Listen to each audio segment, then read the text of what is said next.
ഈ സെഷനിൽ നമ്മൾ cell the unit of life എന്ന ചാപ്റ്ററിന്റെ 5ാമത്തെ സെഷനാണ് പഠിക്കുന്നത് കേട്ടോ. അതിനകത്ത് ഫസ്റ്റ് പോർഷൻ മൈറ്റോകോൺട്രിയ. മൈറ്റോകോൺട്രിയ അതിന്റെ സിംഗുലർ ഫോമാണ് മൈറ്റോകോൺട്രിയോൺ എന്ന് പറയുന്നത്. അത് സ്പെസിഫിക്കലി സ്റ്റെയിൻ ചെയ്യാതെ മൈക്രോസ്കോപ്പിന്റെ അടിയിൽ വെച്ച് നോക്കിയാൽ നമുക്ക് കാണാൻ കഴിയില്ല കേട്ടോ. അത് സ്റ്റെയിൻ ചെയ്ത് കളേർഡ് ആയിട്ടാണ് നമുക്ക് കാണാൻ പറ്റുള്ളൂ. മൈറ്റോകോൺട്രിയ എത്ര നമ്പർ ഓരോ സെല്ലിലും ഉണ്ട് എന്നുള്ളത് അതിന്റെ ഫിസിയോളജിക്കൽ ആക്ടിവിറ്റിനെ ഡിപ്പെൻഡ് ചെയ്തിരിക്കും. അതായത് ഫിസിയോളജിക്കൽ ആക്ടിവിറ്റി ഒരുപാട് കൂടുതലുള്ളതാണെങ്കിൽ അവർക്ക് ഒരുപാട് എനർജി വേണം.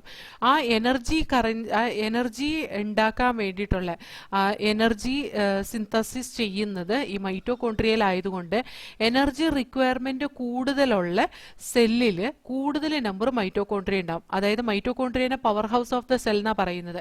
അതുകൊണ്ട് തന്നെ ഏറ്റവും കൂടുതൽ എനർജി ഏത് സെല്ലിലാണോ വേണ്ടത് അവിടെയായിരിക്കും മാക്സിമം നമ്പർ മൈറ്റോകോൺട്രിയ ഉണ്ടാവുക. അതേപോലെ തന്നെ ഓരോ സെല്ലിലും മൈറ്റോകോൺട്രിയയുടെ സൈസും ഷേപ്പും ഒക്കെ വേരി ചെയ്യുന്നത് നമുക്ക് കാണാൻ കഴിയും. ഈ മൈറ്റോകോൺട്രിയയ്ക്ക് ഒരു സോസേജ് ഷേപ്പ് അല്ലെങ്കിൽ ഒരു സിലിണ്ടറിക്കൽ ഷേപ്പ് ഒക്കെയാണ് ഉണ്ടാവുക. സാധാരണ അതിന്റെ ഡയമീറ്റർ വന്നിട്ട് 0.2 to 1 മൈക്രോമീറ്റർ ഡയമീറ്റർ ഒക്കെ ആയിരിക്കും ഉണ്ടാവുക. ആവറേജ് ഡയമീറ്റർ നമുക്കൊരു 0.5 മൈക്രോമീറ്റർ എന്ന് പറയാം. അതേപോലെ അതിന്റെ ലെങ്ത് വന്നിട്ട് 1 to 4.1 മൈക്രോമീറ്റർ ആണ് അതിന്റെ ലെങ്ത് വന്നിട്ട് കേട്ടോ. അപ്പൊ മൈറ്റോകോൺട്രിയ എന്ന് പറയുന്നത് നന്നായി സ്റ്റെയിൻ ചെയ്താൽ മാത്രം കാണാൻ കഴിയുന്ന ഒരു സെൽ ഓർഗനലാണ്. മൈറ്റോകോൺട്രിയയുടെ നമ്പർ ഓരോ സെല്ലിലും വ്യത്യാസപ്പെട്ടിരിക്കും. ഏറ്റവും കൂടുതൽ എനർജി വേണ്ട സെല്ലിലാണ് മൈറ്റോകോൺട്രിയയുടെ നമ്പർ ഏറ്റവും കൂടുതൽ ഉണ്ടായിരിക്കുക. അതേപോലെ തന്നെ അതിന്റെ സൈസും ഷേപ്പും വേരി ചെയ്യും സെല്ലിൽ നിന്ന് സെല്ലിലേക്ക് പോകുന്തോറും. അതേപോലെ അതിന്റെ ഷേപ്പ് വന്നിട്ട് സോസേജ് ഷേപ്പ് അല്ലെങ്കിൽ സിലിണ്ടറിക്കൽ ഷേപ്പ് ആയിരിക്കും. അതിന്റെ ഡയമീറ്റർ 0.2 to 1 മൈക്രോമീറ്റർ ആയിരിക്കും. ആവറേജ് ഡയമീറ്റർ 0.5 മൈക്രോമീറ്റർ ആയിരിക്കും. അതിന്റെ ലെങ്ത് 1 to 4.1 മൈക്രോമീറ്റർ ആയിരിക്കും. ഓരോ മൈറ്റോകോൺട്രിയോണും കവർ ചെയ്തിട്ട് ഒരു ഡബിൾ മെംബ്രെയിൻ ഉണ്ടാവും. ഡബിൾ മെംബ്രെയിനിയസ് സെൽ ഓർഗനലാണ് മൈറ്റോകോൺട്രിയ എന്ന് പറയുന്നത്. ഡബിൾ മെംബ്രെയിനിയസ് സെൽ ഓർഗനലാണ് മൈറ്റോകോൺട്രിയ. കണ്ടോ, ഇതാണ് ഇതിന്റെ ഔട്ടർ മെംബ്രെയിൻ എന്ന് പറയുന്നത്, ഇതാണ് ഇതിന്റെ ഇന്നർ മെംബ്രെയിൻ എന്ന് പറയുന്നത്. അപ്പോൾ ഡബിൾ മെംബ്രെയിനിയസ് സ്ട്രക്ചർ ആണ് മൈറ്റോകോൺട്രിയ എന്ന് പറയുന്നത്. സോ ഹിയർ ഔട്ടർ മെംബ്രെയിൻ ഒരു കണ്ടിന്യൂസ് ലെയർ ആയിരിക്കും. ഇന്നർ മെംബ്രെയിൻ ഒരു എന്താ പറയുക ഫോൾഡഡ് സ്ട്രക്ചർ ആയിരിക്കും കേട്ടോ. ഈ ഔട്ടർ മെംബ്രെയിനും ഇന്നർ മെംബ്രെയിനും കൂടിയിട്ട് ഇതിന്റെ മൈറ്റോകോൺട്രിയയുടെ ഉൾഭാഗത്തെ 2 അക്വസ് കമ്പാർട്ട്മെന്റ്സ് ആയിട്ട് തിരിക്കും. ഔട്ടർ കമ്പാർട്ട്മെന്റും ഇന്നർ കമ്പാർട്ട്മെന്റും. Inner compartment dense homogeneous substance കൊണ്ട് ഫിൽഡ് ആയിരിക്കും. അതിനെ മാട്രിക്സ് എന്നാ പറയാം. അപ്പോൾ ഇന്നർ കമ്പാർട്ട്മെന്റ് ഈ കാണുന്നതാണ് മാട്രിക്സ് എന്ന് പറയുന്നത്. ഔട്ടർ കമ്പാർട്ട്മെന്റ് എന്ന് പറയുന്നത് ഇതാണ് കേട്ടോ. അതായത് 2 മെംബ്രെയിന്റെയും ഇടയ്ക്കുള്ള സ്പേസ് ആണ് ഔട്ടർ കമ്പാർട്ട്മെന്റ് എന്ന് പറയുന്നത്. അതുകൊണ്ട് അതിനെ ഇന്റർ മെംബ്രെയിൻ സ്പേസ് എന്നാണ് റെപ്രസെന്റ് ചെയ്യുന്നത്. ഔട്ടർ മെംബ്രെയിൻ ഒരു കണ്ടിന്യൂസ് ലിമിറ്റിംഗ് ബൗണ്ടറിയാണ് പ്രൊവൈഡ് ചെയ്യുന്ന ഓർഗനലിന്. അതായത് ഈ ഔട്ടർ മെംബ്രെയിനെ കൊണ്ടാണ് അത് ബാക്കി എല്ലാ സെൽ ഓർഗനൽസിൽ നിന്നും അല്ലെങ്കിൽ സൈറ്റോപ്ലാസത്തിൽ നിന്നും ഐസൊലേറ്റ് ചെയ്ത് നിൽക്കുന്നത്. ഇന്നർ മെംബ്രെയിൻ ഒരു ഇൻഫോൾഡഡ് സ്ട്രക്ചറാണ്. ഫോൾഡിംഗ് സ്ട്രക്ചറിന് പറയുന്നത് ക്രിസ്റ്റേ എന്നാണ്. അതിന്റെ സിംഗുലർ ക്രിസ്റ്റ. കണ്ടോ, അത് ഇങ്ങനെ വളഞ്ഞാണ് അതിന്റെ ഇന്നർ മെംബ്രെയിൻ ഇരിക്കുന്നത്. ഇന്നർ മെംബ്രെയിൻ ഇങ്ങനെ വളഞ്ഞിരിക്കാനുള്ള കാരണം ഇന്നർ മെംബ്രെയിന്റെ സർഫസ് ഏരിയ കൂട്ടാൻ വേണ്ടിയിട്ടാണ്. മാട്രിക്സിന്റെ ഉള്ളിലേക്ക് ഇൻഫോൾഡ് ചെയ്ത രീതിയിലായിരിക്കും ഇന്നർ മെംബ്രെയിൻ കാണുന്നത് കേട്ടോ. ഇനി ക്രിസ്റ്റ സർഫസ് ഏരിയ ഇൻക്രീസ് ചെയ്യും. ഈ 2 മെംബ്രെയിനും അവരവരുടേതായ സ്വന്തം എൻസൈംസ് ഉണ്ട്. മൈറ്റോകോൺട്രിയയിലെ ഫംഗ്ഷൻ പെർഫോം ചെയ്യാൻ വേണ്ടിയിട്ട് ഔട്ടർ മെംബ്രെയിനിലും ഇന്നർ മെംബ്രെയിനിലും സ്വന്തം എൻസൈംസ് ഉണ്ട്. മൈറ്റോകോൺട്രിയ എയ്റോബിക് റെസ്പിറേഷന്റെ ഒരു സൈറ്റ് തന്നെയാണ്. ഈ എയ്റോബിക് റെസ്പിറേഷൻ നടക്കുന്നത് ക്രെബ്സ് സൈക്കിളും അതുപോലെ തന്നെ ഇലക്ട്രോൺ ട്രാൻസ്പോർട്ട് സിസ്റ്റം ഒക്കെ നടക്കുന്നത് ഈ മാട്രിക്സിലും അതുപോലെ ഇന്നർ മെംബ്രെയിനിലും ഒക്കെ ആയിട്ടാണ്. അപ്പോൾ അതിന് വേണ്ടിയിട്ടുള്ള എല്ലാ എൻസൈംസും ഒക്കെ ഈ പറയുന്ന മാട്രിക്സിലും അതുപോലെ ഇന്നർ മെംബ്രെയിനിലും ഔട്ടർ മെംബ്രെയിനിലും ഒക്കെ ഡിസ്ട്രിബ്യൂട്ട് ചെയ്തിട്ടുണ്ടാവും കേട്ടോ. അതാണ് ഈ മൈറ്റോകോൺട്രിയാണ് സെല്ലുലാർ എനർജി പ്രൊഡ്യൂസ് ചെയ്യുന്ന ATP ഫോമിൽ. അതുകൊണ്ട് തന്നെ മൈറ്റോകോൺട്രിയനെ power house of the cell എന്നാണ് പറയുന്നത്. അതേപോലെ അതിന്റെ മാട്രിക്സിൽ സിംഗിൾ സർക്കുലർ DNA മോളിക്യൂളിന്റെ കുറച്ച് RNA മോളിക്യൂൾസ് ഉണ്ട്, റൈബോസോമും ഉണ്ട്. ഇതിന്റെ റൈബോസോം 70S റൈബോസോമാണ്. സിംഗിൾ സർക്കുലർ DNA എന്ന് പറയുന്ന പ്രോക്യാരിയോട്ടിലെ DNA പോലെയുള്ള സിംഗിൾ സർക്കുലർ DNA ആണ്. അതുപോലെ ഈ DNA-ൽ എന്താണ് ജങ്ക് ജീൻസ് ഒന്നും ഉണ്ടാവില്ല. എല്ലാം എക്സോൺ സീക്വൻസ് ആയിരിക്കും. എക്സോണും ഇൻട്രോണും എന്താണെന്ന് നിങ്ങൾ പഠിക്കും കേട്ടോ. അതായത് ജങ്ക് ജീൻസ് ഉണ്ടാവില്ല. എല്ലാം യൂസ്ഫുൾ ആയിട്ടുള്ള ജീൻസ് തന്നെയായിരിക്കും DNA മോളിക്യൂളിൽ ഉണ്ടാവുക. സാധാരണയായിട്ട് നമ്മുടെയൊക്കെ ക്രോമസോമിൽ കുറേ ജങ്ക് ജീൻസ് ഉണ്ടാവും. ആവശ്യമില്ലാത്ത കുറേ DNA സീക്വൻസ് അങ്ങനെയൊന്നും ഉണ്ടാവില്ല ഈ മൈറ്റോകോൺട്രിയൽ DNA-യുടെ കേസിൽ. ആ സെയിം സംഗതി തന്നെ പ്രോക്യാരിയോട്ടിൽ നമുക്ക് കാണാൻ കഴിയും. പ്രോക്യാരിയോട്ടിലും ജങ്ക് ജീൻസ് ഒന്നും ഉണ്ടാവില്ല കേട്ടോ. അപ്പോൾ പ്രോക്യാരിയോട്ടിലെ പോലെ തന്നെയാണ് ഇതിൻ്റെ DNA മോളിക്യൂള്. ഇതിൻ്റെ DNA മോളിക്യൂളും സർക്കുലർ DNA ആണ്, ലീനിയർ അല്ല. നമ്മുടെ പോലെ എന്താ പറയുക, നമ്മുടെ ന്യൂക്ലിയസിൻ്റെ ഉള്ളിലെ പോലെ DNA ലീനിയർ അല്ല. പ്രോക്യാരിയോട്ടിലെ പോലെ അത് സർക്കുലർ ആണ്. അതുപോലെ കുറച്ച് RNA മോളിക്യൂൾ ഉണ്ട്. റൈബോസോം വന്നിട്ട് 80S റൈബോസോം ആണ് ശരിക്കും യൂക്യാരിയോട്ടിക് ഓർഗാനിസത്തിലുള്ള. പക്ഷേ ഈ മൈറ്റോകോൺട്രിയയിലെ റൈബോസോം വന്നിട്ട് 70S റൈബോസോംസ് ആണ്. അപ്പോൾ ഇതിന് ഈ പ്രോട്ടീൻ സിന്തസിസിന് വേണ്ടിയിട്ടുള്ള എല്ലാ കമ്പാർട്ട്മെൻറ്റ്സും ഇതിന് സിന്തസിസിന് വേണ്ടിയിട്ടുള്ള എല്ലാ കമ്പോണൻസും ഇതിലുണ്ട്. ആ എല്ലാ കമ്പോണൻസും, പ്രോട്ടീൻ സിന്തസിസിന് വേണ്ടിയിട്ടുള്ള എല്ലാ കമ്പോണൻസും ഇതിനകത്ത് ഉള്ളത് കൊണ്ട് ഈ സെൽ ഓർഗനലിനെ നമ്മൾ സെമി ഓട്ടോണോമസ് സെൽ ഓർഗനൽ എന്ന് റെപ്രസെൻ്റ് ചെയ്യുക. അതായത് പാർഷ്യലി അതിന് വേണ്ടിയിട്ടുള്ള എല്ലാ പ്രോട്ടീൻസും അതിനെ സിന്തസൈസ് ചെയ്യാൻ കഴിയുന്നത് കൊണ്ടാണ് അതിന് നമ്മൾ സെമി ഓട്ടോണോമസ് സെൽ ഓർഗനൽ എന്ന് പറയുന്നത്. സെമി ഓട്ടോണോമസ് സെൽ ഓർഗനൽ എന്ന് റെപ്രസെൻ്റ് ചെയ്യുക. അതേപോലെ തന്നെ ഈ പറയുന്ന മൈറ്റോകോൺട്രിയയ്ക്ക് അതിനെ ഡിവൈഡ് ചെയ്യുന്ന ബൈനറി ഫിഷൻ വഴിയാണ് കേട്ടോ. ബൈനറി ഫിഷൻ വഴിയാണ് ഇത് ഡിവൈഡ് ചെയ്യുന്നത്. ബൈനറി ഫിഷൻ വഴി ഡിവൈഡ് ചെയ്യുന്ന ഓർഗാനിസം പ്രോക്യാരിയോട്സ് ആണ്. അപ്പോൾ പ്രോക്യാരിയോട്ടിലെ പോലെ DNA, പ്രോക്യാരിയോട്ടിലെ പോലെ റൈബോസോമോ, പ്രോക്യാരിയോട്ടിലെ പോലെ റീപ്രൊഡക്ഷൻ നടക്കുന്ന ഒരു സെമി ഓട്ടോണോമസ് സെൽ ഓർഗനലാണ് മൈറ്റോകോൺട്രിയ. അതുകൊണ്ട് തന്നെ നമുക്ക് ഈ സെമി ഓട്ടോണോമസ് സെൽ ഓർഗനലിനെ നമുക്ക് എൻഡോസിംബയോണ്ട് എന്ന് റെപ്രസെൻ്റ് ചെയ്യാം. അതായത് ഏതോ ഒരു അനേറോബിക് ഓർഗാനിസം ആയിരുന്ന സെല്ലിൻ്റെ ഉള്ളിലേക്ക് ഒരു എയ്റോബിക് ആയിട്ടുള്ള ഒരു പ്രോക്യാരിയോട്ടിക് ഓർഗാനിസം എങ്ങനെയോ എൻഗൾഫ് ചെയ്ത് ഉള്ളിലേക്ക് കയറിപ്പോയി. എന്നിട്ട് ഈ യൂക്യാരിയോട്ട്, അതായത് ബാക്കി എല്ലാ സെൽ ഓർഗനൽസും ഉള്ള എനേറോബിക് ആയിട്ടുള്ള ഈ യൂക്യാരിയോട്ടിക് ഓർഗാനിസത്തിൽ മൈറ്റോകോൺട്രിയ എന്ന ഈ ഒരു പ്രോക്യാരിയോട്ടിക് ഓർഗാനിസം ഇൻകോർപ്പറേറ്റ് ചെയ്ത് അത് സിംബയോട്ടിക് അസോസിയേഷനിൽ അവർ രണ്ടും ജീവിക്കാൻ തുടങ്ങി. അതിനകത്ത് ആ മൈറ്റോകോൺട്രിയ അല്ലെങ്കിൽ ആ പ്രോക്യാരിയോട്ടിക് ഓർഗാനിസം ഈ യൂക്യാരിയോട്ടിക് അനേറോബിക് ഓർഗാനിസത്തിൻ്റെ ഉള്ളിലേക്ക് ഇൻവൈഡ് ചെയ്തേക്കുന്ന യൂക്യാരിയോട്ടിന് വേണ്ടിയിട്ടുള്ള എനർജിയും സിന്തസൈസ് ചെയ്യാൻ തുടങ്ങി. യൂക്യാരിയോട്ട് ഈ പ്രോക്യാരിയോട്ടിനുള്ള ഷെൽട്ടറും പ്രൊവൈഡ് ചെയ്യാൻ തുടങ്ങി. അതോടെ അതൊരു സിംബയോട്ടിക് അസോസിയേഷനിൽ കണ്ടു എന്നാണ് പറയപ്പെടുന്നത്. അതുകൊണ്ട് അതിനെ എൻഡോസിംബയോണ്ട് എന്ന് റെപ്രസെൻ്റ് ചെയ്യുന്നുണ്ട്. യൂക്യാരിയോട്ടിക് ഓർഗാനിസത്തിൻ്റെ സെല്ലിൻ്റെ ഉള്ളിലിരിക്കുന്ന പ്രോക്യാരിയോട്ടിക് നേച്ചറുള്ള ഒരു സെൽ ഓർഗനൽ മൈറ്റോകോൺട്രിയ കേട്ടോ. അപ്പോൾ അതൊരു സെമി ഓട്ടോണോമസ് സെൽ ഓർഗനലാണ്. ഏകദേശം അതിന് വേണ്ട എല്ലാത്തരം പ്രോട്ടീൻസ്, കുറേ തരം പ്രോട്ടീൻസ് അതിന് സ്വന്തമായിട്ട് സിന്തസൈസ് ചെയ്യാൻ കഴിയും എന്നുള്ളത് കൊണ്ടാണ് അതിനെ സെമി ഓട്ടോണോമസ് സെൽ ഓർഗനൽ എന്ന് റെപ്രസെൻ്റ് ചെയ്തിട്ടുള്ളത് കേട്ടോ. അപ്പോൾ നമുക്ക് ആ മൈറ്റോകോൺട്രിയ ഒന്ന് വായിച്ചു നോക്കാം. Mitochondria singular mitochondrion, unless specifically stained, are not easily visible under the microscope. The number of mitochondria per cell is variable depending on the physiological activities of the cell. In terms of shape and size also, considerable degree of variability is observed. Typically, it is sausage-shaped or cylindrical, having a diameter of 0.2 to 1 micrometer, average 0.5 micrometer, and length of 1 to 4.1 micrometer. Each mitochondrion is a double membranous structure, membrane-bound structure with the outer membrane and the inner membrane dividing its lumen distinctly into two aqueous chambers, that is the outer compartment and the inner compartment. Inner compartment is filled with a dense homogeneous substance called matrix. Outer membrane forms a continuous limiting boundary of the organelle. The inner membrane forms a number of infoldings called cristae and a singular crista towards the matrix. The cristae increases the surface area. The two membranes have their own specific enzyme associated with mitochondrial functions. Mitochondria are the site of aerobic respiration. They produce cellular energy in the form of ATP. Hence, they are called the powerhouses of the cell. The matrix also possesses single circular DNA molecule, a few RNA molecule, ribosome, and the components required for the synthesis of proteins. The mitochondria divide by fission. Next cell ഓർഗനലാണ് plastid എന്ന് പറയുന്നത്. Plastids സാധാരണയായിട്ട് plant സെല്ലിലും യൂഗ്ലിനോയിഡ്സിലുമാണ് കാണുന്നത് കേട്ടോ.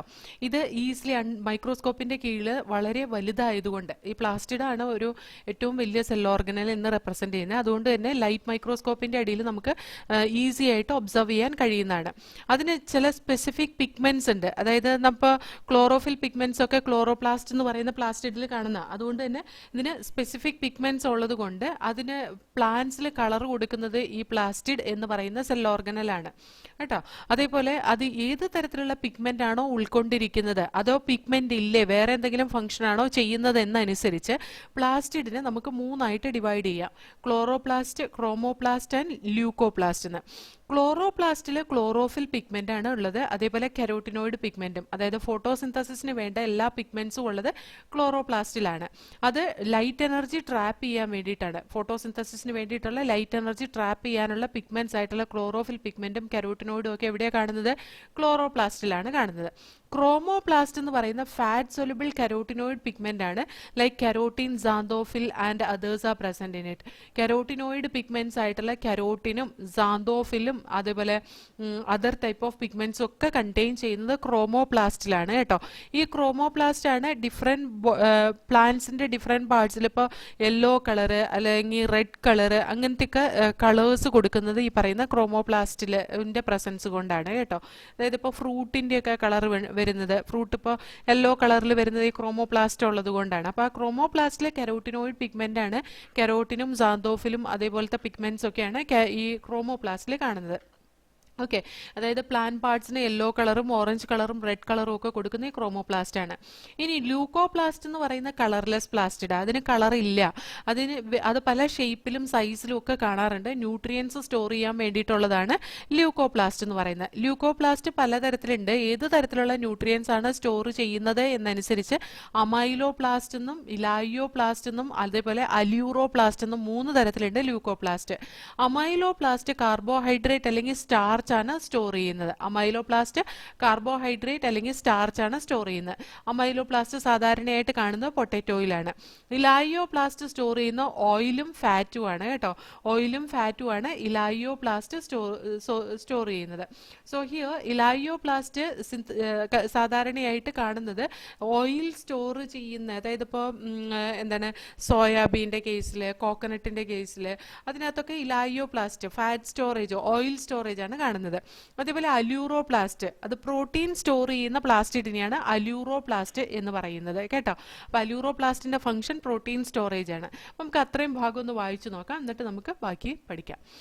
Plastids are found in all plant cell and in euglenoids. euglenoidsലും plastid ഉണ്ട് കേട്ടോ.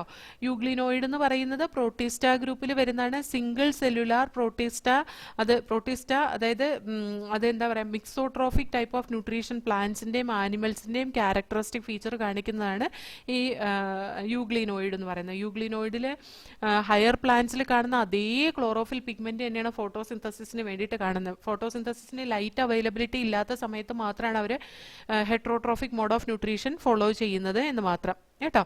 ഇത് മൈക്രോസ്കോപ്പിന്റെ അടിയിൽ ഈസി ആയിട്ട് ഒബ്സർവ് ചെയ്യാൻ കഴിയും. These are easily observed under the microscope as they are large. They bear some specific pigments, thus imparting specific colors to the plants.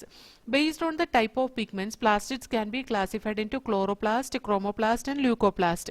The chloroplast contain chlorophyll and carotenoid pigments which are responsible for trapping light energy essential for photosynthesis. In the chromoplast, fat-soluble carotenoid pigments like carotene, xanthophyll and others are present. This gives the part of the plant a yellow, orange or red color. Leucoplasts are the colorless plastids of varied shapes and size with stored nutrients. Amyloplasts store carbohydrates or starch. Example, potato. Elaioplasts store oil and fat, whereas alluroplasts store proteins. ഇനി majority chloroplast green പ്ലാന്റ്സിൽ കാണുന്ന chloroplast mesophyll സെൽസിലാണ് കാണുന്നത്. ലീവ്സിൽ കാണുന്ന mesophyll സെൽസിലാണ് chloroplast ഉള്ളത്. ക്ലോറോപ്ലാസ്റ്റിൽ chlorophyll പിഗ്മെന്റും കെരോട്ടിനോയിഡ് പിഗ്മെന്റും അതാണ് ഫോട്ടോസിന്തസിസിന് സഹായിക്കുന്നത്. ഈ chloroplast ഒന്നുപോലെ lens shape ആയിരിക്കാം, അല്ലെങ്കിൽ ഓവൽ ഷേപ്പ് ആയിരിക്കാം, അല്ലെങ്കിൽ സ്പെറിക്കൽ ഷേപ്പ് ആയിരിക്കാം, അല്ലെങ്കിൽ ഡിസ്കോയിഡ് ഷേപ്പ് ആയിരിക്കാം, ചിലപ്പോൾ റിബൺ ഷേപ്പിൽ പോലും കാണാറുണ്ട് കേട്ടോ. അതിന്റെ ലെങ്ത് വന്നിട്ട് 5 to 10 മൈക്രോമീറ്റർ ലെങ്ത്തും വിഡ്ത്ത് 2 to 4 മൈക്രോമീറ്ററും ആണ്. ആണ്. Length 5 to 10 micrometre, width 2 to 4 micrometre ആണ്. അതിൻ്റെ നമ്പറും വേരി ചെയ്യും ഓരോ സെല്ലിലും. അതായത് ക്ലാമിഡോമോണാസിൻ്റെ ഒക്കെ കേസിലാണെങ്കിൽ ഓരോ സെല്ലിലും ഒരു ക്ലോറോപ്ലാസ്റ്റ് വീതേ ഉണ്ടാവുള്ളൂ. ക്ലാമിഡോമോണാസ് എന്ന് പറയുന്ന ഒരു ഗ്രീൻ ആൽഗയാണ് കേട്ടോ. അതേപോലെ തന്നെ ഹയർ പ്ലാന്റ്സിൻ്റെ ഒക്കെ മീസോഫിൽ സെൽസിലാണെങ്കിൽ 20-40 വരെ ക്ലോറോപ്ലാസ്റ്റ് ഒരു സെല്ലിനകത്ത് നമുക്ക് കാണാൻ കഴിയും. ഓക്കെ, അപ്പോൾ നമുക്ക് ആ ഒരു പാരഗ്രാഫ് വായിച്ച് നോക്കാം. Majority of the chloroplast of the green plants are found in the mesophyll cells of the leaves. These are lens-shaped, oval-shaped, spherical-shaped, discoid or even ribbon-like organelle having variable length, that is 5 to 10 micrometer and width 2 to 4 micrometer. Their number varies from 1 per cell of the Chlamydomonas, a green algae, to 20 to 40 per cell in the mesophyll. കേട്ടോ. ഇനി നമുക്ക് അതിൻ്റെ morphology, അതിൻ്റെ structure എങ്ങനെയാണെന്ന് നോക്കാം. Morphology അല്ല, അതിൻ്റെ structure എങ്ങനെയാണെന്ന് നോക്കാം. മൈറ്റോകോൺട്രിയനെ പോലെ തന്നെ ക്ലോറോപ്ലാസ്റ്റും ഡബിൾ മെംബ്രെയിൻ ബൗണ്ടാണ്. അതിന് 2 മെംബ്രെയിൻസ് ഉണ്ട്. ആ 2 മെംബ്രെയിനിൽ ഇന്നർ മെംബ്രെയിൻ വന്നിട്ട് വളരെ പെർമിയബിലിറ്റി കുറഞ്ഞതായിരിക്കും. ഔട്ടർ മെംബ്രെയിൻ എന്തിനേയും കടത്തി വിടുകയും ഇന്നർ മെംബ്രെയിൻ അതിൻ്റെ ഇംപെർമിയബിൾ ആയിരിക്കും പല മോളിക്യൂൾസിനും. അതായത് റിലേറ്റീവ്ലി ലെസ് പെർമിയബിൾ ആയിരിക്കും as compared to outer membrane. അതിൻ്റെ ഇന്നർ മെംബ്രെയിൻ്റെ ഉള്ളിലുള്ള ആ ഒരു സ്പേസ്, അതിനെ നമ്മൾ സ്ട്രോമ എന്നാണ് പറയുന്നത്. അതായത് ഇതൊരു ക്ലോറോപ്ലാസ്റ്റ് ആണ്. ഇതിൻ്റെ ഉൾഭാഗത്തിന് നമ്മൾ പറയുന്നത് സ്ട്രോമ എന്നാണ്. ഇതൊരു ഡബിൾ മെംബ്രെയിൻ സ്ട്രക്ചറാണ്. ഇത് അതിൻ്റെ പുറത്തെ മെംബ്രെയിനും ഇത് അതിൻ്റെ അകത്തെ മെംബ്രെയിനുമാണ്. അപ്പോൾ അതിൻ്റെ ഏറ്റവും ഉള്ളിലുള്ള ആ ഒരു സ്പേസിന് നമ്മൾ പറയുന്ന പേര് സ്ട്രോമ എന്നാണ് കേട്ടോ. ഈ സ്ട്രോമയിൽ അല്ലെങ്കിൽ ഇന്നർ സ്പേസിൽ കുറേ ഫ്ലാറ്റൻഡ് മെംബ്രെയിനിയസ് സാക്ക് പ്രസൻ്റ് ആണ്. അത് തൈലക്കോയിഡാണ്. ഓരോ സാക്കിനെ നമ്മൾ തൈലക്കോയിഡ് എന്ന് പറയും കേട്ടോ. ഈ തൈലക്കോയിഡിൻ്റെ ഉള്ളിലാണ് എന്ത് കാണുന്നത് അറിയോ? ക്ലോറോഫിൽ പിഗ്മെൻറ്റ് കാണുന്നത്. തൈലക്കോയിഡിലാണ് ക്ലോറോഫിൽ പിഗ്മെൻറ്റ് കാണുന്നത്. ഈ തൈലക്കോയിഡ് വന്നിട്ട് ഒരു സ്റ്റാക്ക് ഓഫ് കോയിൻ പോലെ, അല്ലെങ്കിൽ നമ്മളിങ്ങനെ ഓരോ കോയിൻ ഇങ്ങനെ മേലേക്ക് അട്ടിയിട്ട് വെക്കില്ലേ, അതേപോലെ കാണുന്ന ആ ഒരു ബണ്ടിൽ നമ്മൾ പറയുന്നത് ഗ്രാന എന്നാണ്. ഗ്രാനയുടെ സിംഗുലർ ഫോമാണ് കേട്ടോ ഗ്രാനം എന്ന് പറയുന്നത് കേട്ടോ. അതേപോലെ അല്ലെങ്കിൽ അതിനെ ഇന്റർഗ്രാനൽ തൈലക്കോയിഡ് എന്ന് പറയാം. അതായത് തൈലക്കോയിഡ് പ്രസന്റ് ആയിട്ടുള്ളത് ഒരു ഗ്രാനയുടെ ഉള്ളിലുള്ള തൈലക്കോയിഡ്സിനെ ഇന്റർഗ്രാനൽ തൈലക്കോയിഡ് എന്ന് പറയാം. ഒന്നുകൂടെ ഞാൻ പറഞ്ഞുതരാം. ഡബിൾ മെംബ്രെയിൻ സ്ട്രക്ചർ ആയിട്ടുള്ള ക്ലോറോപ്ലാസ്റ്റിലെ ഔട്ടർ മെംബ്രെയിൻ വന്നിട്ട് കൂടുതൽ പെർമിയബിലിറ്റി കാണിക്കും ഇന്നർ മെംബ്രെയിനെ വെച്ചിട്ട്. ഇന്നർ മെംബ്രെയിൻ എൻക്ലോസ് ചെയ്യുന്ന ഒരു സ്പേസിന് സ്ട്രോമ എന്നാണ് പറയുന്നത്. സ്ട്രോമയിൽ കുറേ മെംബ്രെയിൻ സാക്ക് പോലത്തെ മെംബ്രെയിൻ സ്ട്രക്ചർ ഉണ്ട്. അതിന് നമ്മൾ തൈലക്കോയിഡ് എന്ന് പറയും. തൈലക്കോയിഡ് ഒരു സ്റ്റാക്ക് പോലെ അറേഞ്ച് ചെയ്തേക്കുന്ന ഒരു എന്താ പറയുക, ഒരു അട്ടിയിട്ട പോലെ ഒരു സ്റ്റാക്ക് ആയിട്ട് അറേഞ്ച് ചെയ്തേക്കുന്നതിനെ ഗ്രാന എന്നാണ് പറയുന്നത്. ആ ഗ്രാനയിലുള്ള തൈലക്കോയിഡിനെ ഇന്റർഗ്രാനൽ തൈലക്കോയിഡ് എന്നും റെപ്രസെന്റ് ചെയ്യുന്നുണ്ട്.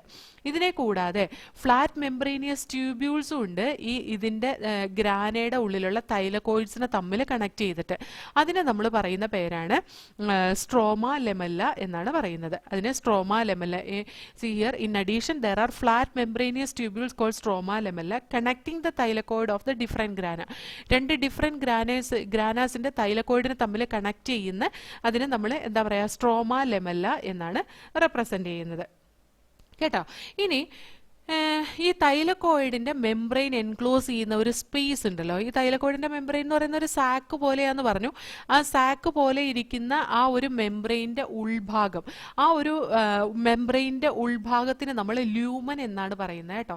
അതായത് ഇതിപ്പോൾ ഒരു തൈലക്കോയിഡ് മെംബ്രെയിൻ ആണെന്നിരിക്കട്ടെ, ഇതിൻ്റെ ഈ ഉൾഭാഗത്തിനെയാണ് നമ്മൾ എന്ത് പറയുക, ല്യൂമൻ ഓഫ് തൈലക്കോയിഡ് എന്ന് പറയുന്നത് കേട്ടോ.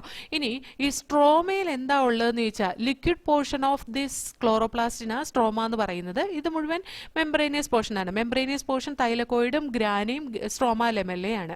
അതിൻ്റെ ലിക്വിഡ് പോർഷനാണ് നമ്മൾ സ്ട്രോമ എന്ന് പറയും. ഈ മെംബ്രെയിനിയസ് പോർഷനിൽ ക്ലോറോഫിൽ പിഗ്മെന്റ് ഉള്ളത് കൊണ്ട് അവിടെ ലൈറ്റ് എനർജി ട്രാപ്പ് ചെയ്യപ്പെടുന്നത് ഈ പറയുന്ന മെംബ്രെയിനിയസ് റീജിയനിലാണ്. ഇനി സ്ട്രോമ റീജിയനിൽ കുറേ എൻസൈംസ് ഉണ്ട്. എന്തിനു വേണ്ടിയിട്ടുള്ളതെന്നറിയോ? കാർബോഹൈഡ്രേറ്റിൻ്റെയും പ്രോട്ടീൻ്റെയും സിന്തസിസിന് വേണ്ടിയിട്ടുള്ള എൻസൈം കണ്ടെയ്ൻ ചെയ്യുന്നത് ഈ പറയുന്ന സ്ട്രോമ റീജിയൻ റീജിയനിലാണ്.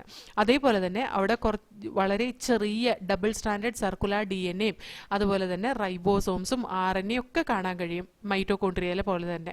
അതുപോലെ ക്ലോറോഫിൽ പിഗ്മെന്റ്സ് തൈലക്കോയിഡിലാണ് കാണുന്നത്. Chlorophyll pigments chlorophyll A, B, carotenoid, xanthophyll ഇതൊക്കെയാണ് അതിനകത്ത് കാണുന്ന കളർ പിഗ്മെന്റ്സ് എന്ന് പറയുന്നത്. അത് അതിന്റെ മെംബ്രേനിയസ് പോർഷനിലും അതേപോലെ സ്ട്രോമ റീജിയനിൽ ആ ലൈറ്റ് എനർജി ട്രാപ്പ് ചെയ്തിട്ട് ATP മോളിക്യൂളായിട്ട് കൺവേർട്ട് ചെയ്ത ആ ATP മോളിക്യൂളിനെ യൂസ് ചെയ്തുകൊണ്ട് കാർബൺ ഡൈ ഓക്സൈഡും വാട്ടറും ഇനോർഗാനിക് കോമ്പൗണ്ട്സ് ആയിട്ടുള്ള കാർബൺ ഡൈ ഓക്സൈഡിനെയും വാട്ടറിനെയും എടുത്ത് അതിനെ കാർബൺ ഡൈ ഓക്സൈഡിനെ റെഡ്യൂസ് ചെയ്യിപ്പിച്ച് കാർബോഹൈഡ്രേറ്റ് ആക്കി മാറ്റാനുള്ള എല്ലാ എൻസൈംസും പ്രോട്ടീൻസും ഒക്കെ കാണുന്ന എവിടെയാണ്? ഈ സ്ട്രോമ റീജിയനിലാണ് കേട്ടോ. അതേപോലെ തന്നെ ഈ സ്ട്രോമ റീജിയനിൽ അതിന് വേണ്ട ചില സർക്കുലർ DNA മോളിക്യൂളും RNAസും റൈബോസോംസും ഒക്കെ കാണാൻ കഴിയും. അതേപോലെ ക്ലോറോഫിൽ പിഗ്മെന്റ്സ് ആണ് തൈലക്കോയിഡിൽ കാണുന്നത്. ക്ലോറോപ്ലാസ്റ്റിൽ കാണുന്ന റൈബോസോം 70S റൈബോസോമാണ്. സൈറ്റോപ്ലാസ്മിക് റൈബോസോം ആയിട്ടുള്ള 80S അല്ല. ക്ലോറോപ്ലാസ്റ്റിൽ കാണുന്ന 70S റൈബോസോമാണ് ക്ലോറോപ്ലാസ്റ്റിൽ കാണുന്നത്. അപ്പോൾ ഇവിടെ നമുക്ക് കാണാൻ കഴിയും this is A semi autonomous cell organelle. കാരണം അതിന് വേണ്ടതായ ചില പ്രോട്ടീൻസിനെയൊക്കെ അതിന് സിന്തസൈസ് ചെയ്യാനുള്ള കഴിവുണ്ട് ആർക്ക്? ക്ലോറോപ്ലാസ്റ്റിന്. അതുകൊണ്ട് തന്നെ it is A semi autonomous cell organelle എന്ന് നമുക്ക് പറയാൻ പറ്റും. അതേപോലെ ദിസ് ഈസ് ഓൾസോ ആൻ എൻഡോസിംബയോണ്ട്. അതും ഒരു എൻഡോസിംബയോണ്ടാണ്. കാരണം എന്താണ്? ഏതോ ഒരു organism which is having the capacity of synthesising the food from the inorganic substance and it is able to convert the inorganic substance to organic compound as starch. അങ്ങനെ കഴിവുള്ള ഒരു pro karyotic organism വന്നിട്ട് ഒരു U karyotic സെല്ലിലേക്ക് എങ്ങനെയോ എൻഗൾഫായി പോവുകയും അവർ രണ്ടും കൂടെ ഒരു സിംബയോട്ടിക് അസോസിയേഷനിൽ ജീവിക്കുന്നത് പോലെയുമാണിത്. കാരണം എന്താണെന്ന് വെച്ചാൽ അവർക്ക് ഉള്ള റൈബോസോം, അവർക്ക് ഉള്ള DNA, അവർക്കുള്ള RNA ഇതൊക്കെ പ്രോ ക്യാരിയോട്ടിൻ്റെ ക്യാരക്ടറാണ് കാണിക്കുന്നത്. അതേപോലെ ഇത് റീപ്രൊഡക്ഷൻ നടത്തുന്നത് ബൈനറി ഫിഷൻ വഴിയാണ്. ഇത് റീപ്രൊഡക്ഷൻ നടത്തുന്നത് എങ്ങനെയാണ്? ബൈനറി ഫിഷൻ വഴിയാണ്. അപ്പോൾ ബൈനറി ഫിഷൻ റീപ്രൊഡക്ഷൻ അതേപോലെ DNA ഒരു ക്ലോസ്ഡ് സർക്കുലർ DNA അല്ലെങ്കിൽ സർക്കുലർ DNA അത് ഇൻട്രോൺസ് ഒന്നും ഇല്ലാതെ, അതായത് ജങ്ക് ജീൻസ് ഒന്നും ഇല്ലാതെ ഫങ്ഷണൽ ജീൻസ് മാത്രമുള്ള DNA, അതേപോലെ റൈബോസോം 70S റൈബോസോം ഇതൊക്കെ പ്രോക്യാരിയോട്ടിന്റെ ക്യാരക്ടറിസ്റ്റിക് ഫീച്ചർ. അതുകൊണ്ട് തന്നെ നമുക്ക് പറയാൻ പറ്റും ഒരു യൂക്യാരിയോട്ടിക് സെല്ലിനകത്ത് ഒരു പ്രോക്യാരിയോട്ട് ആയിട്ടുള്ള ക്ലോറോപ്ലാസ്റ്റ് എങ്ങനെയോ എൻഗൾഫായി പോവുകയും ആ ക്ലോറോപ്ലാസ്റ്റ് അവിടെ ഇരുന്ന് ഫോട്ടോസിന്തസിസ് ചെയ്ത് ആ യൂക്യാരിയോട്ടിക് ഓർഗാനിസത്തിന് ഫുഡ് പ്രൊവൈഡ് ചെയ്യുകയും അതിനുള്ള ഷെൽട്ടർ ആ യൂക്യാരിയോട്ടിക് ഓർഗാനിസത്തിൽ കിട്ടുകയും ചെയ്ത പോലെയാണ് ഈ ഓർഗാനിസത്തിന്റെ ഈ സെൽ ഓർഗനലിന്റെ എക്സിസ്റ്റൻസ് ഇൻസൈഡ് ദ സെല്ലിന്റെ ഉള്ളിൽ ഈ ഓർഗാനിസത്തിന്റെ എക്സിസ്റ്റൻസ് അതേപോലെയാണ്. അതുകൊണ്ട് തന്നെ അതിനെ ഒരു എൻഡോസിംബയോണ്ട് എന്ന് പറയാം. നമ്മൾ പറഞ്ഞില്ലേ മൈറ്റോകോൺട്രിയ, അതേപോലെ തന്നെ ഇവിടെയും അത് എൻഡോസിംബയോണ്ട് ആയിട്ടാണ് ആക്ട് ചെയ്യുന്നത്. അപ്പോൾ നമുക്ക് ക്ലോറോപ്ലാസ്റ്റിന്റെ സ്ട്രക്ചർ നമുക്കൊന്ന് വായിച്ചു നോക്കാം. Majority of the chloroplast of the green plants are found in the mesophyll cells of the leaves. These are lens-shaped, oval, spherical, discoid or even ribbon-like organelle having variable length as 5 to 10 micrometer and width 2 to 4 micrometer. Their number varies from 1 per cell of the Chlamydomonas, a green algae to Chlamydomonas, a green algae, to 20 to 40 per cell in the mesophyll of higher plants. Like mitochondria, the chloroplasts are also double membrane bound. Of the two, the inner chloroplast membrane is relatively less permeable. The space limited by the inner membrane of the chloroplast is called as stroma. A number of organized flattened membranous sac called the thylakoids are present in the stroma. Thylakoids are arranged in stacks like the piles of coins called grana, singular it is granum, or the intergranal thylakoids. In addition, there are flat membranous tubules called the stroma lamellae connecting the thylakoids of the different grana. ഈ thylakoid മെംബ്രെയിനും stroma ലെമല്ലയും തമ്മിൽ വ്യത്യാസമുണ്ട് കേട്ടോ. Thylakoid മെംബ്രെയിനിൽ ഉള്ള photo system അല്ലെങ്കിൽ light harvesting കോംപ്ലക്സും അതേപോലെ stroma ലെമല്ലയിലുള്ള light harvesting കോംപ്ലക്സും തമ്മിൽ വ്യത്യാസമുണ്ട്. നമ്മൾ ഫോട്ടോസിന്തസിസ് പഠിക്കുമ്പോൾ ഞാൻ ആ ചാപ്റ്ററിൽ പറഞ്ഞുതരാം കേട്ടോ. The membranes of the thylakoids enclose a space called as lumen. The stroma of the chloroplast contain enzyme required for the synthesis of carbohydrates and proteins. It also contains small double-stranded circular DNA molecules and ribosomes. Chlorophyll pigments are present in the thylakoids. The ribosomes of the chloroplast are smaller, that is 70S, than the cytoplasmic ribosome, that is 80S. Next cell ഓർഗനിൽ നമുക്ക് പഠിക്കാനുള്ളത് ribosome ആണ് കേട്ടോ. Ribosome എന്ന് പറയുന്ന ഒരു granular സ്ട്രക്ചറാണ്. അത് first electron മൈക്രോസ്കോപ്പിലാണ് observe ചെയ്ത് ഒരു ഡെൻസ് പാർട്ടിക്കിൾ ആയിട്ടാണ് ഇലക്ട്രോൺ മൈക്രോസ്കോപ്പിൽ അത് കാണപ്പെട്ടത്. അത് കണ്ടുപിടിച്ച സയന്റിസ്റ്റ് ജോർജ് പാലേഡ് എന്ന് പറയുന്ന സയന്റിസ്റ്റ് 1953 അത് കണ്ടുപിടിച്ചത് കേട്ടോ. അത് കമ്പോസ് ചെയ്തേക്കുന്ന റൈബോ ന്യൂക്ലിക് ആസിഡും പ്രോട്ടീനും കൊണ്ടാണ്. അത് ഒരു മെംബ്രെയിനും സറൗണ്ട് ചെയ്യാത്തതാണ്. നോൺ മെംബ്രേനിയസ് സെൽ ഓർഗനലാണ് റൈബോസോം എന്ന് പറയുന്നത്. കണ്ടോ, റൈബോസോമിന്റെ സ്ട്രക്ചറാണ് ഈ കാണിച്ചിട്ടുള്ളത്. ഇതിന്റെ സ്മോൾ സബ് യൂണിറ്റ് ഇതും ലാർജ് സബ് യൂണിറ്റ് ഇതാ ഇതുമാണ്. ഈ സ്മോൾ സബ് യൂണിറ്റും ലാർജ് സബ് യൂണിറ്റും സാധാരണയായിട്ട് സെപ്പറേറ്റ് ആയിട്ടാണ് കാണാറുള്ളത് സെല്ലിന്റെ ഉള്ളിൽ. ഇത് എപ്പോഴാണ് ജോയിൻ ചെയ്യുന്നതെന്നറിയോ? അത് പ്രോട്ടീൻ സിന്തസിസിന്റെ സമയത്താണ് അത് ജോയിൻ ചെയ്തിട്ട് ഒരു സിംഗിൾ യൂണിറ്റ് ആയിട്ട് കാണുന്നത് കേട്ടോ. ഈ യൂക്യാരിയോട്ടിക് റൈബോസോമിന്റെ സെഡിമെന്റേഷൻ കോഎഫിഷ്യന്റ് അല്ലെങ്കിൽ അതിന്റെ ഡെൻസിറ്റി സൈസ് ഒക്കെ 80s ആണ്. വൈൽ പ്രോക്യാരിയോട്ടിക് റൈബോസോമിന്റെ സൈസ് എന്ന് പറയുന്നത് 70s ആണ്. ഓരോ റൈബോസോമിനും 2 സബ് യൂണിറ്റ് ഉണ്ടെന്ന് പറഞ്ഞല്ലോ. അതിന്റെ ലാർജർ സബ് യൂണിറ്റും സ്മോളർ സബ് യൂണിറ്റും ഉണ്ട് കേട്ടോ. ഈ 2 sub unit 80s റൈബോസോമിൽ 60s 40s ആണ്. എന്നാൽ 70s റൈബോസോമിൽ 50s 30s ആണ് കേട്ടോ. ഇവിടെ എസ് റെപ്രസെന്റ് ചെയ്യുന്ന സ്വെഡ്ബർഗ് യൂണിറ്റിനെയാണ്. ഈ സ്വെഡ്ബർഗ് യൂണിറ്റ് കാണിക്കുന്നത് സെഡിമെന്റേഷൻ കോഎഫിഷ്യന്റ് ആണ്. സെഡിമെന്റേഷൻ കോഎഫിഷ്യന്റ് ഇൻഡയറക്ട്ലി മെഷർ ചെയ്യുന്നത് ഈ പാർട്ടിക്കിളിന്റെ ഡെൻസിറ്റിയും സൈസും ആണ്. ഡെൻസിറ്റിയും സൈസും കൂടിയതാണ് 80s എങ്കിൽ ഡെൻസിറ്റിയും സൈസും കുറഞ്ഞതാണ് 70s എന്ന് പറയുന്നത്. 70s 80s റൈബോസോമും കമ്പോസ് ചെയ്യുന്ന 2 subunit 70s 50 and 30 80s 60 and 40 സബ് യൂണിറ്റ്സുമാണ് കാണുന്നത് കേട്ടോ. അപ്പൊ ഈ പറയുന്ന റൈബോസോം എന്ന് പറയുന്ന റൈബോ ന്യൂക്ലിയോ പ്രോട്ടീൻ ആണ്. റൈബോസോം എന്ന് പറയുന്നത് റൈബോ ന്യൂക്ലിയോ പ്രോട്ടീൻ ആണ്. റൈബോ ന്യൂക്ലിയോ പ്രോട്ടീൻ എന്ന് പറഞ്ഞാൽ റൈബോ ന്യൂക്ലിക് ആസിഡും പ്രോട്ടീനും കൊണ്ടുണ്ടാക്കിയിട്ടുള്ളതാണ് റൈബോ ന്യൂക്ലിയോ പ്രോട്ടീൻ എന്ന് പറയുന്നത്. അപ്പൊ റൈബോ ന്യൂക്ലിക് ആസിഡ് ഈ ഓരോ സബ് യൂണിറ്റിലും വേറെ വേറെ റൈബോ ന്യൂക്ലിക് ആസിഡ് ഉണ്ട്.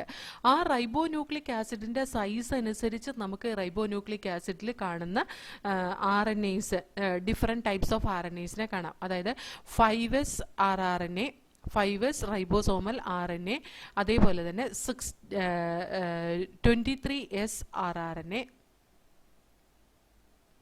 16s rRNA. ഇതൊക്കെയാണ് different types of RNAs present in the prokaryote. പ്രോക്യാരിയോട്ടിലെ 70s റൈബോസോമിൽ കാണുന്ന rRNAs 5s rRNA, 23s rRNA, 16s rRNA ആണ്. അതേപോലെ തന്നെ യൂക്യാരിയോട്ടിക് റൈബോസോം 80s റൈബോസോമിൽ കാണുന്നത് 5s ഉണ്ട്, 5.8s ഉണ്ട്, 28s ഉണ്ട് ആൻഡ് 18s ഉണ്ട്. ഇങ്ങനെ 4 തരത്തിലുള്ള rRNAs ആണ് 80s റൈബോസോമിൽ കാണുന്നത് കേട്ടോ. അപ്പോൾ റൈബോസോം എന്ന് പറയുന്ന റൈബോ ന്യൂക്ലിയോ പ്രോട്ടീൻ ആണ്. അത് പ്രോട്ടീനും റൈബോ ന്യൂക്ലിക് ആസിഡും കൊണ്ട് ഉണ്ടാക്കിയിട്ടുള്ളതാണ്. പലതരത്തിലുള്ള rRNAs അതിനകത്ത് ഉണ്ടാവും. പ്രോക്യാരിയോട്ടിന്റെ കേസിൽ 70s റൈബോസോമിലാണെങ്കിൽ 5s rRNA, 23s rRNA, 16s rRNA എന്നിങ്ങനെ കാണാം. അത് യൂക്യാരിയോട്ടിന്റെ കേസിലാണെങ്കിൽ 5s, 5.8s, 28s and 18s rRNA we can see കേട്ടോ. ഇനി നമുക്ക് റൈബോസോം ഒന്ന് വായിച്ചു നോക്കാം. Ribosomes are the granular structure first observed under the electron microscope as dense particle by George Palade. ഇത് പലപ്പോഴും ചോദിച്ചിട്ടുള്ള ക്വസ്റ്റ്യൻ ആണ്. 1953 അത് കണ്ടുപിടിച്ചത്. They are composed of ribonucleic acid and protein and are not surrounded by any membrane. The eukaryotic ribosomes are 80s while the prokaryotic ribosomes are 70s. Each ribosome has 2 subunits, larger and smaller subunit.